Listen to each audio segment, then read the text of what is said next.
Hi, and welcome to the first episode of the Was It Poppin' show.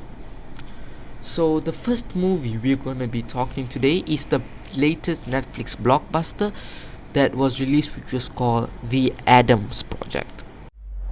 Alright, can we maybe slow down? There's no one even following us. Don't look back. Look up. I think we're about to have some company. Stop the car. What? What? Stop! Go, reverse! The Addams Project was basically a movie about time travel, and the main actor for this movie is Ryan Reynolds and Walker Scobell.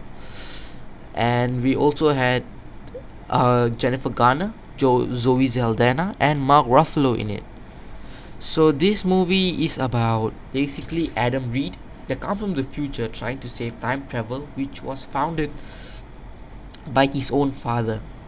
So he tries to ruin time travel because there is a villain called Saurian that comes in to attack, to take over time, and in a very anarchist type of way. So Adam Reed comes back to see his younger self, and both of them try to save time travel by making time travel not exist, by Explain my plan to a 12-year-old nerd with an You don't inhaler because I have do a not plan. traveling back to 2018. And then you also see his mother, which was played by Jennifer Garner. She played as wife to Louis Reed, which was Mark Ruffalo, and she was Ellie Reed. So you had a setting of her with her son Walker Scobell, that was his name, which is also named as Adam Reed. We had her, which she played quite well as the mother. A lot of emotion, a lot of good acting, and overall the storyline was very good and very clean. It didn't really feel like it was dragged along for a little while. Sometimes some movies, the storyline is good, but it's not enough for that time of period. And the length of this movie is also 1 hour 46 minutes, which wasn't too long, wasn't too short, so it has a good rewatchability. So this movie was released on March 11th. It was directed by Sean Levy, which was a very pronoun director. I think he is also really good friends with Ryan Reynolds.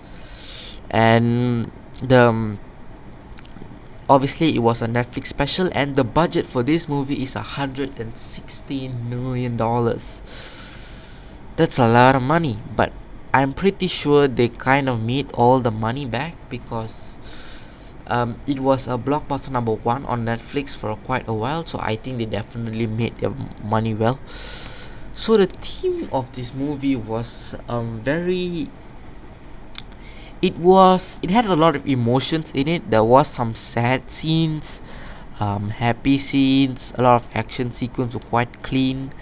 The sad scene that was there was when Zoe Saldana, wife of Adam Reed, she sacrificed herself to make sure they managed to go back to 2018 to destroy time travel. So that was good. That was a sad scene that was very properly directed.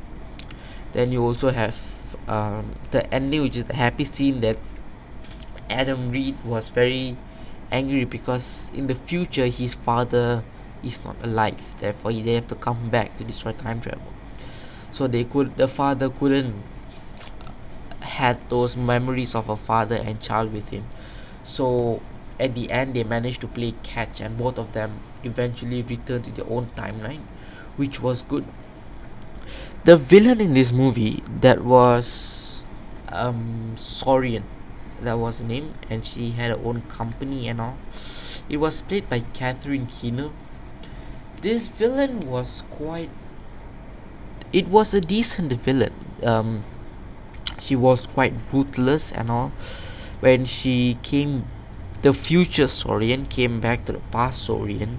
The past Saurian wasn't really that bad. I think she was a villain in the making, but the future Saurian, I think she was quite a good villain. She had a lot of army that was in this movie. It was basically a robotic army which was released by Saurian to kill Adam Reed. And the fight scenes in this movie, even though some of it they used future technology, I was a bit skeptical, because sometimes with all these futuristic movies, sometimes they could really ruin the movie because it's not very clean and all. But I think this part, the movie was quite clean. The fights were also quite clean, so that was a good thing about the movie. And also, would I say he has a high rewatchability? I would say yes, because it has a good rewatchability because it is not too long of a movie, and the storyline is a storyline which is very engaging, so you don't really see the time. And also so I would say it has a very good rewatchability. And would I recommend this? Who would I recommend this movie to?